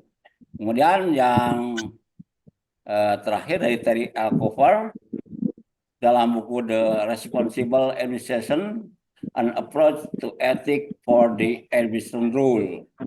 Jadi konsep Cooper ini menguraikan pendekatan etika untuk peran administratif dalam sektor publik. Membahas bagaimana administrator dapat mengambil keputusan etis dalam situasi yang kompleks. Ini rupanya masih relevan dengan kondisi sekarang karena situasi sekarang yang begitu kompleks dari hari ke hari dan harus ditangani secara lebih agile ya seperti itu. Oke, jadi pada prinsipnya dari Pak ahli ini, para ahli semuanya tentunya telah berkontribusi dalam pemahaman etika pelayanan publik karya mereka. Dari tahun-tahun mereka itu. Jadi studi etika ini dalam konteks pelayanan publik penting dalam memastikan bahwa arus publik berjalan dengan integritas, memenuhi kepentingan masyarakat dan menjaga prinsip moral dalam pengambilan keputusan dan tindakan. Ya, artinya moral tadi oleh Ibu sebelumnya agama di dalamnya dan tentunya nilai-nilai. Ya, di dalam organisasi value ini nilai-nilai organisasi sangat penting ya. Artinya dari generasi-generasi ini harus memberikan suri teladan kan ya. Suri teladan yang tidak ada di Indonesia adalah suri teladan yang tidak ada ya. Sehingga tadi persepsi korupsi semakin di mana-mana kan ya. Ya ketika pemerintahan SBY kan kita melihat masih 40 ini IPC-nya ya. 40. Sekarang jadi 34. Bukannya semakin baik, tapi semakin menyebar. Dengan pokoknya dana desa ya yang digulirkan oleh pemerintahan Jokowi. Itu penyebaran korupsi malah ke desa-desa ya. Jadi otonomi daerah yang awalnya hanya di Jakarta, sekarang malah jadi ke desa-desa. Itulah apa namanya fakta yang terjadi dari kurangnya etika ya barangkali ya etika dalam pelayanan publik sehingga hal demikian dianggap biasa ya dan sangat prihatin kita sehingga mungkin ke depan harus jadi bahan pikiran kita sebagai pengambil kebijakan dan pemikir kebijakan. Itu saja mungkin Prof. Terima kasih. Wassalamualaikum warahmatullahi wabarakatuh. Waalaikumsalam warahmatullahi wabarakatuh. Terima kasih Prof. Agus. Ya, beliau ini guru besar administrasi publik di Universitas Islam Negeri IVISI. Hatur nuhun Kang. Saya kira buku-buku yang bagus. Tinggal nanti mungkin organisasi profesi Akang bisa ya merumuskan itu ya sebagai bagian etika dalam program kerjanya dan kemudian juga bisa menjadi supervisor ya terhadap berbagai macam tindakan-tindakan etik di lingkungan pemerintahan seperti itu ya. Baik Kang Gus, teman-teman sekalian kita buka forum lah. Silakan teman-teman yang lain sudah mendengar tadi. Siapa yang ingin punya pendapat silahkan. Tolong bahasanya nanti kita jaga ya supaya enak gitu ya. Keras tapi santun. Enggak, silakan. Mungkin ada yang ingin bicara, silakan. Dibatasi waktunya ya, antara 3 sampai 5 menit saja. Silakan. Saya buka forum. Ada? Ya. Siapa yang mau bicara? Saya ini dari Jogja mau bicara. Oleh saya, Prof. Silakan. Kang Dindin, aduh ya si Abbas aturan. Mangga. Assalamualaikum. Waalaikumsalam warahmatullahi wabarakatuh. Ibu Bapak, apunten. Ya menarik sekali dari awal saya menyimak banyak hal-hal yang menjadi penguat nilai gitu ya. Memang kita banyak melihat gitu ya, apalagi sekarang betul tadi dari beberapa pemantik menyampaikan seolah-olah profesi-profesi ini tidak ada tidak ada rambu gitu ya. dengan mudahnya gitu ya kode etik yang kita junjung tinggi dianggap sepele gitu ya. Tapi memang di lapangan saya sebagai praktisi di lapangan memang banyak sekali hal-hal yang menjadi tantangan buat kita, khususnya kami di profesi kerja sosial ini, ketika kita bekerja sama dengan berbagai pihak gitu ya. Nah, kebetulan saya banyak sekali bekerja sama dengan perusahaan-perusahaan atau bahkan beberapa NGO. Itu kadang-kadang kita dihadapkan dengan tantangan-tantangan tadi. Jadi bagaimana kita menjaga marwah kita gitu ya, tapi di lapangan harus ada pilihan-pilihan lain gitu. Tapi ya alhamdulillah ternyata intinya saya ingin menyampaikan bahwa mungkin kita atau profesi-profesi ini hendaknya berpikir bahwa kita harus mempunyai investasi jangka panjang gitu. Jadi berpikir bagaimana kita entah secara pribadi atau bahkan mewakili profesi itu bagaimana kita bisa menjaga nilai itu sebagai investasi. Karena modal yang paling dasar yang saya rasakan ini yaitu menjaga itu tadi, menjaga kepercayaan mitra-mitra, menjaga nilai-nilai kita. Saya dulu di STKS termasuk oleh Pak Yusman, Prof Elia gitu ya. Saya masih ingat Prof. Jadi walaupun ya itu tadi dihadapkan dengan berbagai tantangan karena kita berpikir jangka panjang sebagai investasi yang kita pilih gitu. Nah itu dengan sendirinya tadi kata Kang Abuma quality of life gitu ya. Nah itu juga melekat gitu ya. Jadi bagaimana kita betul-betul menjaga itu sebagai modal dasar kita. Dengan berbagai pihak pun kita ya, mungkin saya dari Aceh sampai Papua itu ya bahkan makin banyak mitra, makin banyak saudara gitu dengan menjaga tadi. Nah ini mungkin yang perlu lebih disampaikan pada adik-adik khususnya mungkin di sekolah-sekolah di perguruan tinggi itu hal-hal dasar ini yang perlu dikuatkan. Jadi tidak sekedar mungkin ya tentu teori-teori praktis itu sangat penting gitu ya, tapi nilai-nilai dasar ini yang perlu disampaikan mungkin tidak hanya melalui teori-teori tapi melalui sharing praktik-praktik baik gitu ya. Nah ini kan kalau anak sekarang tuh harus melihat bukti gitu hasil gitu ya. Nah ini mungkin yang perlu disampaikan kepada adik-adik kita atau anak-anak kita yang masih kuliah di berbagai profesi ini yang harus dijadikan modal dasar sebagai investasi jangka panjang yang terus-menerus akan menjadi hal positif buat kita. Mungkin itu Prof sekedar sharing aja. Jadi memang di lapangan ini banyak sekali tantangan-tantangan yang dihadapkan baik itu dengan pemerintah, dengan perusahaan, NGO, bahkan dengan masyarakat pun kadang banyak tantangan. Tapi ketika kita sebagai tadi profesi khususnya saya profesi Peksos karena berpikir jangka panjang ini sebagai sebuah investasi, jadi nilai yang perlu kita jaga itu yaitu trust, ya. Kemudian nilai-nilai baik tadi itu perlu. Mungkin itu Prof. Terima kasih. Assalamualaikum. Waalaikumsalam warahmatullahi wabarakatuh. Astronohon, terima kasih Kak Ahmad Dindin ya. Beliau ini salah seorang penerima anugerah Kalpataru ya, berkiprah banyak sekali di lingkungan hidup dan juga pengentasan kemiskinan, perbaikan perkotaan, luar biasa. Nah, saya kira tadi sudah disampaikan bahwa kepercayaan ya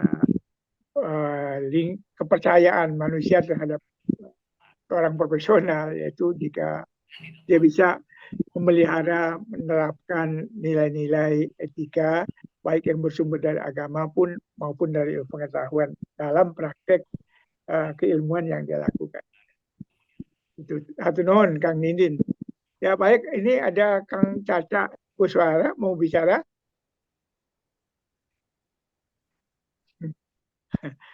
Silakan kalau ada yang mau bicara silakan. Ya.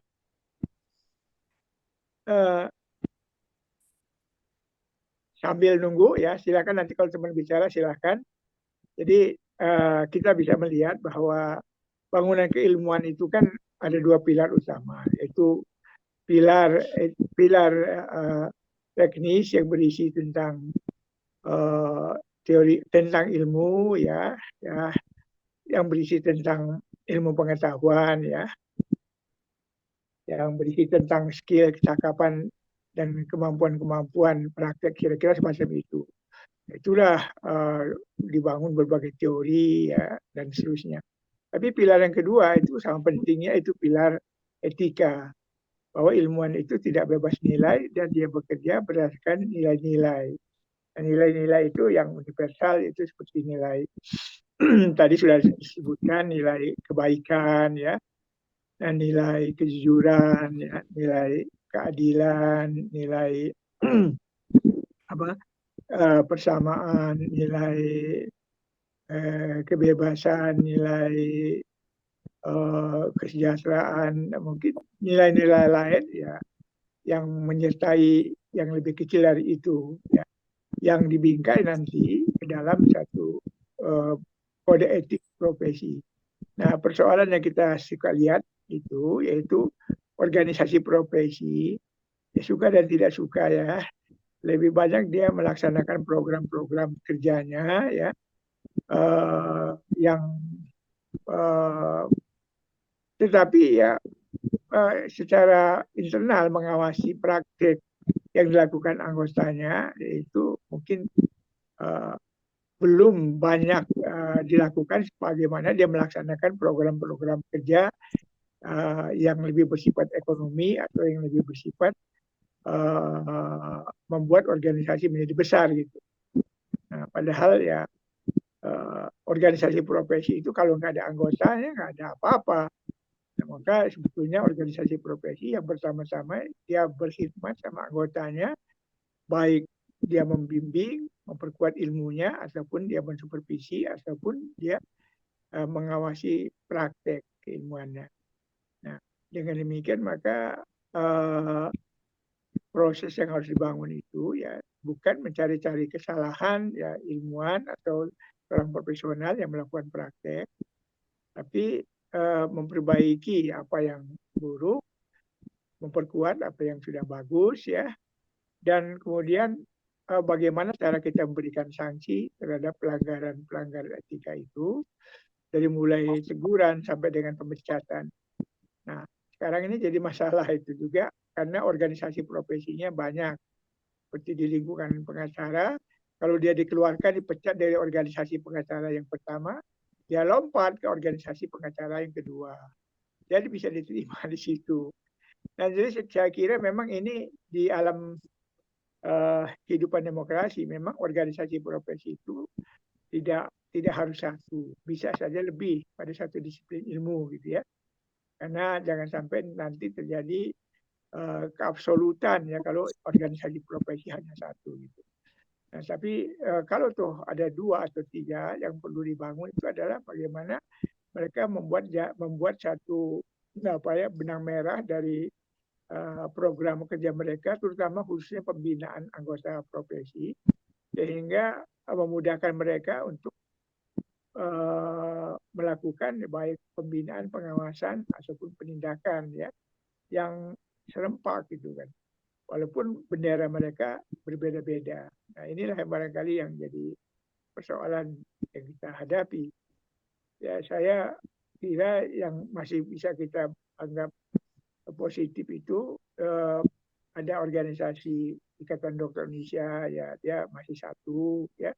Kemudian Ikatan Persatuan Perawat Nasional masih satu, ya mungkin yang lainnya juga. Tetapi juga ya kita tidak bisa menolak ya bagi organisasi profesi lain yang organisasi profesi disiplin itu lebih dari satu, karena itu fakta-fakta yang memang terjadi, yang penting dilakukan bagaimana membangun ya kerjasama ya, dan dalam khususnya pembinaan anggota ya, sehingga anggota ini meningkat pengetahuan kecakapannya pada satu sisi, pada sisi lain ya dipantau ya praktek ilmuannya sehingga tidak terjadi malpraktis.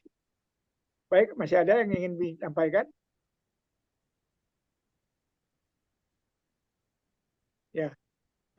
tadi kita undang Bang Binsar Siregar, dia psikolog, tapi dia tidak hadir karena dia memberikan kegiatan-kegiatan akademik di kampus ya pada malam hari. Kemudian profesi guru dan dokter tadi tidak bisa karena ada halangan ya, sehingga kita belum banyak ya profesi yang bisa kita hadirkan pada malam hari ini. Namun pikiran-pikiran, pandangan-pandangan yang sudah diungkapkan tadi oleh teman-teman itu sudah agak lengkap, menyeluruh. Nah, baik intisarinya yaitu pertama bagaimana memperbaiki organisasi profesi. Supaya organisasi profesi itu kuat, ya, otonom, dan dia berpusat pada anggota. Ya, bukan dia menjadi lebih dekat kepada pemerintah, kemudian mengabaikan anggotanya atau membiarkan. Nah, yang kedua yaitu bagaimana organisasi profesi yang banyak pada berbagai disiplin ilmu itu, ya, yang pertama mereka harus berbenah diri, ya, memperkuat ya memperkuat statuta mereka, membuat instrumen keorganisasian yang kuat, dan juga program-program yang berkaitan dengan perlindungan dan perbaikan kesejahteraan anggota profesi, ya, termasuk juga perbaikan karir dan semacamnya. Selain itu juga organisasi profesi yang banyak itu perlu bertemu, ya, untuk membangun satu kerjasama antar organisasi profesi, ya, dalam satu konteks pelayanan publik atau dalam praktek keilmuan bagi bangsa gitu ya, yang beragam sekali. Mungkin ada organisasi profesi yang tidak mungkin ya tidak terlalu banyak berhadapan dengan hukum, ya, tetapi seperti kedokteran, perawat, ya, kerjaan sosial, psikologi itu ya salah-salah bisa jadi kasus pidana itu, karena mereka menangani masalah-masalah manusia, menyembuhkan, mengobati, ya, kemudian juga melakukan berbagai perubahan-perubahan. Tapi organisasi profesi lain yang mungkin ranahnya pada kebijakan-kebijakan publik, ya, pada hal yang bersifat makro, mungkin tidak terlalu banyak bersentuhan, ya, dengan persoalan-persoalan pelanggaran yang mengarah kepada pidana gitu. Nah, ini memang harus demikian kenyataannya. Baik, ini ada Kang Imam, wartawan. Ini mau ngomong Kang Imam.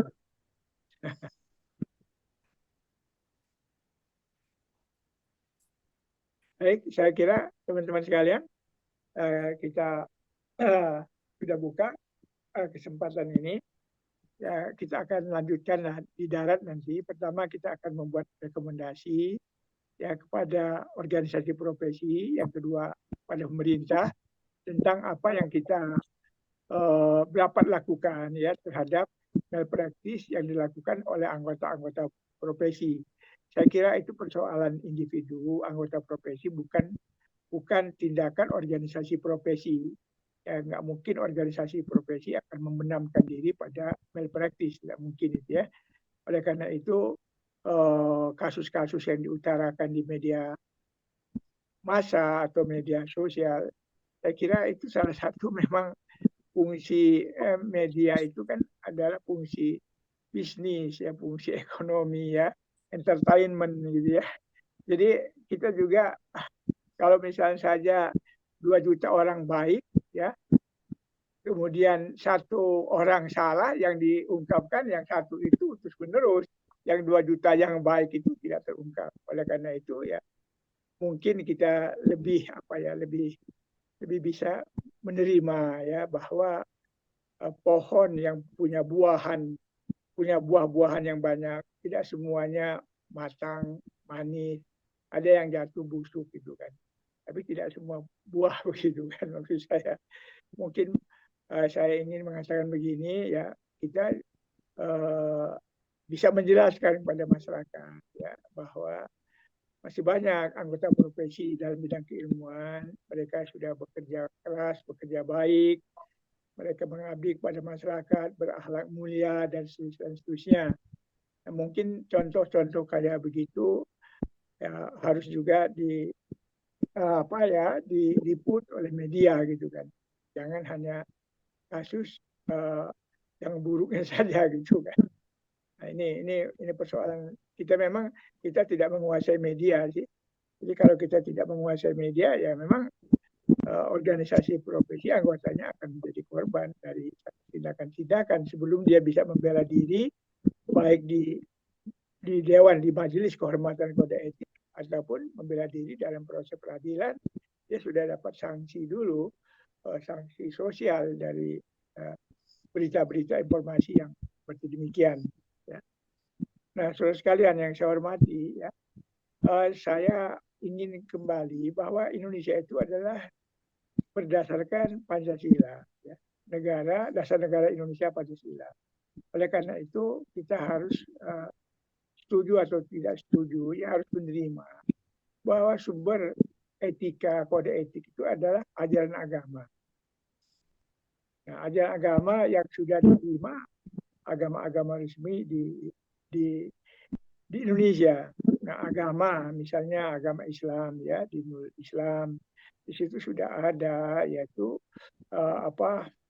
saya kira ketentuan-ketentuan yang berkaitan dengan bagaimana agama itu dijalankan. Ada ketentuan-ketentuan tentang akidah tauhid, ya, ada ketentuan-ketentuan tentang syariah dan hukum, ya, dan ada ketentuan-ketentuan tentang akhlak. Nah, itu barangkali harus lebih diperbanyak lagi di dalam uraian kode etik di dalam organisasi profesi. Jangan sampai nanti kita mementingkan nilai-nilai kebebasan, kemudian kita menganggap bahwa kita menerima kehadiran LGBT misalnya. Jangan sampai demikian, karena kita negara Indonesia itu negara berdasarkan Pancasila. Jadi kita tidak bisa mengatakan bisa begitu, ya. Jadi artinya kita harus menolak kalau sesuatu bertentangan dengan agama, ya kita mengatakan tidak. Ya. Artinya kalau ada pasien, ada klien yang berbuat demikian, ya harus kita ubah agar dia meninggalkan ya perilaku yang bertentangan dengan ajaran agama. Nah, jangan kita anggap itu sebagai sebagai suatu kebebasan untuk menentukan pendapat, keinginan sendiri. Saya kira nggak demikian. Saya kira.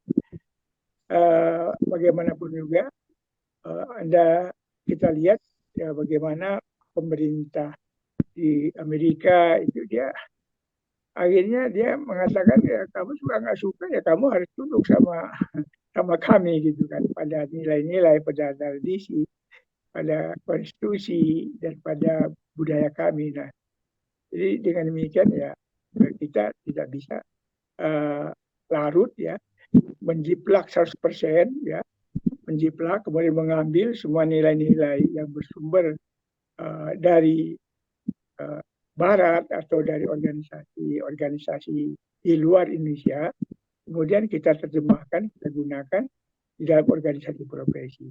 Maksud saya, agama itu harus menjadi landasan utama. Kalau bertentangan dengan agama, jangan diambil, ya, prinsip nilai-nilai etik itu dari luar.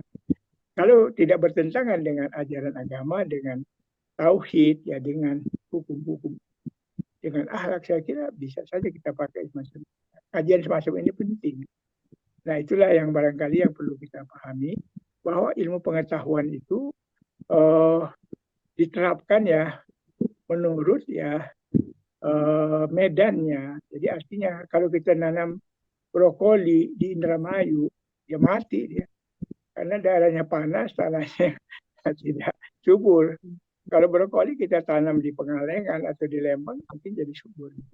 Jadi artinya suatu teori jika diterapkan dengan di satu tempat, sedangkan persyaratan-persyaratan, asumsi-asumsi di mana teori itu dibangun itu tidak sesuai, ya jangan salahkan teori kalau itu misalnya tidak berhasil, misalnya seperti itu.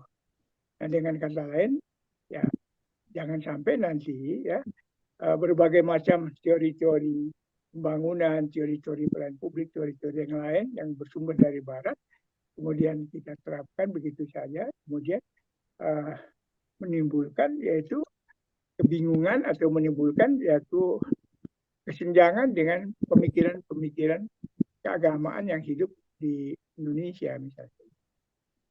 Ya, seperti itu ya, barangkali saya ingin mengingatkan bahwa negara kita Pancasila, karena itu barangkali organisasi profesi harus mempertimbangkan kembali tentang kode etiknya, harus memuat pada dasar-dasar agama atau ketuhanan yang Maha Esa, di samping sila-sila yang berada di bawahnya. Saya kira seperti itu diskusi malam hari ini akan kita tidak lanjuti. Mungkin nanti ada pertemuan di darat ya, antara organisasi profesi, mungkin semacam bertemu dulu, kemudian kenalan, setelah kenalan kemudian baru bikin apa sih yang mau dikerjain bersama gitu kan. Sehingga walaupun organisasi profesi itu bidang ilmuannya berbeda-beda, namun untuk Indonesia mungkin dari berbagai organisasi profesi itu bisa dibuat satu benang merah yang menyebabkan ada persamaan-persamaan di dalam kode etik mereka, macam itu.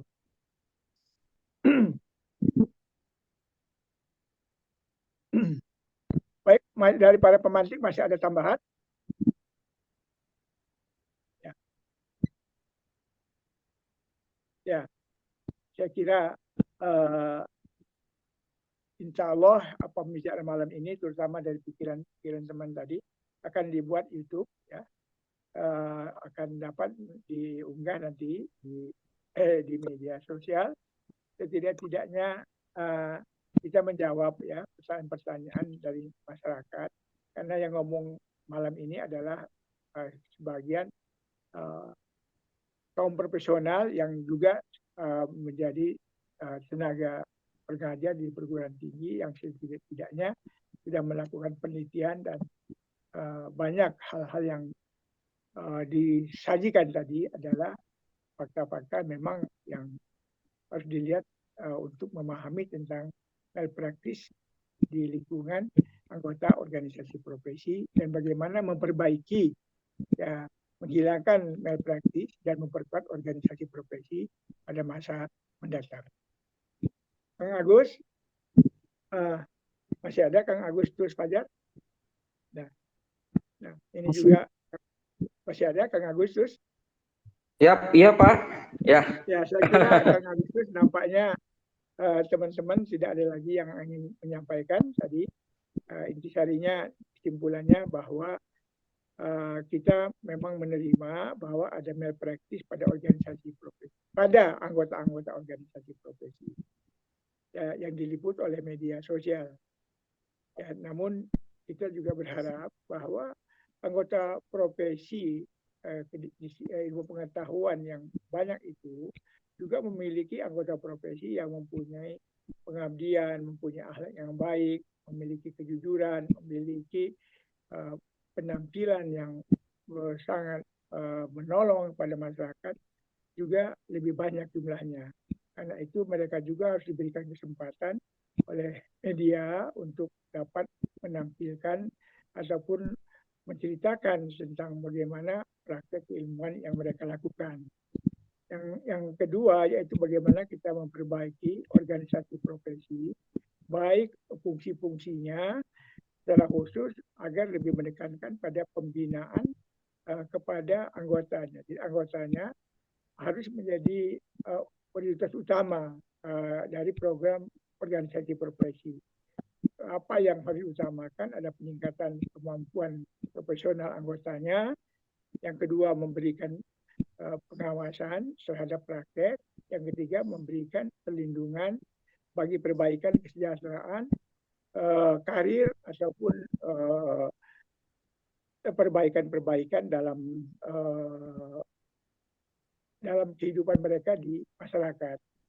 Nah, yang ketiga yaitu bagaimana organisasi profesi yang banyak itu, ID, psikologi, advokat, perawat dan semacamnya, bisa bertemu di satu tempat pada suatu waktu untuk berkenalan, ya, untuk bertukar pikiran dan untuk mencari apa yang sudah mereka lakukan dan bagaimana mereka melihat organisasi profesi lain sebagai dasar awal untuk memulai kerjasama membangun satu kebersamaan, ya, di antara organisasi profesi.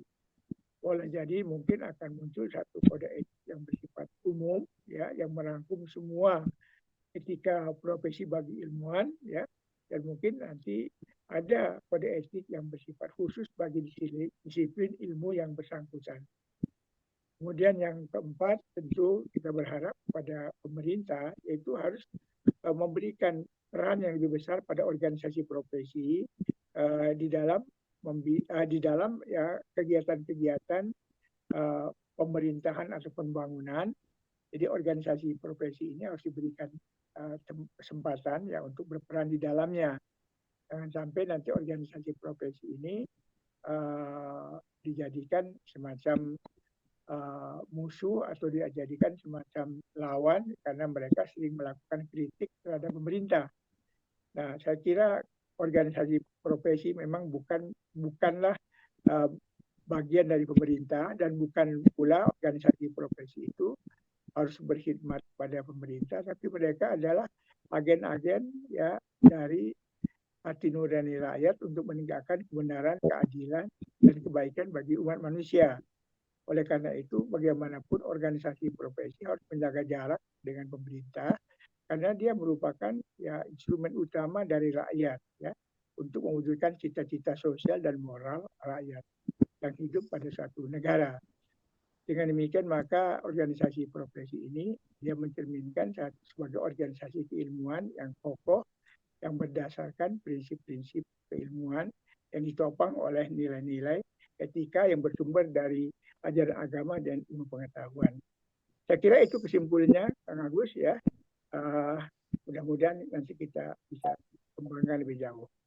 Saya persilakan, saya kembalikan kepada Kang Agus, pada teman-teman semua. Terima kasih banyak atas kesempatan hadir pada malam ini, dan mohon maaf jika saya ikut memandu, ya, kegiatan ini ada kekeliruan, kesalahan.